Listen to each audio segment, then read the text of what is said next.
felt mighty important that day. On top of the hill in the sun where he lay. He felt so important on top of that hill that he started bragging, as animals will. And he boasted out loud as he threw out his chest. Of all the beasts of the world, I'm the best. On land and on sea, even up in the sky. No animal lives who's better than I. What's that? Growled a voice that was terribly gruff. Now why do you say such ridiculous stuff? The rabbit looked down and he saw a big bear. I'm the best of the beasts, said the bear, and so was there.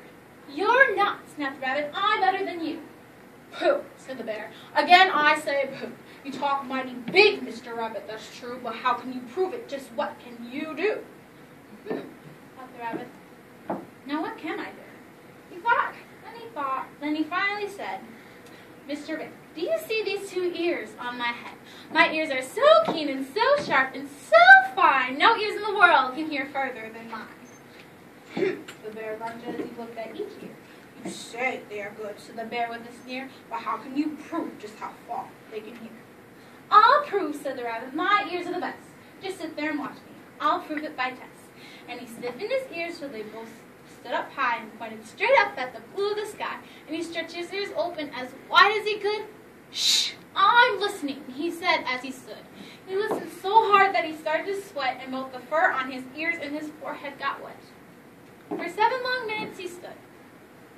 And then he said to the bear, you know what I just heard? See that far mountain?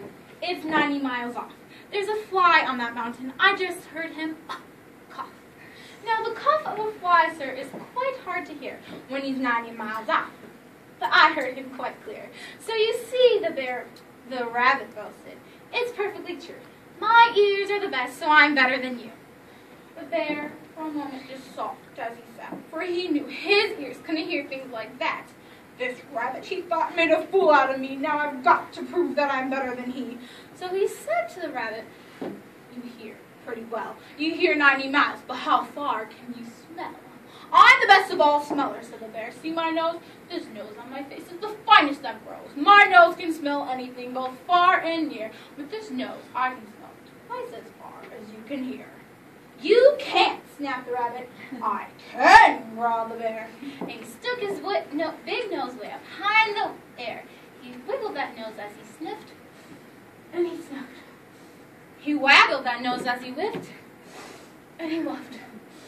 For more than 10 minutes he snapped, and he snuffed.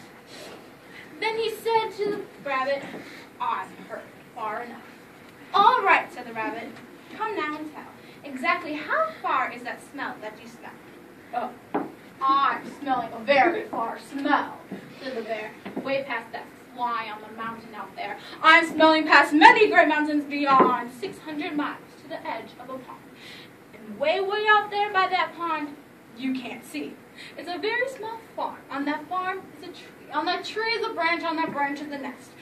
A very small nest where 2 little eggs rest. 2 hummingbirds' eggs, only half an inch long.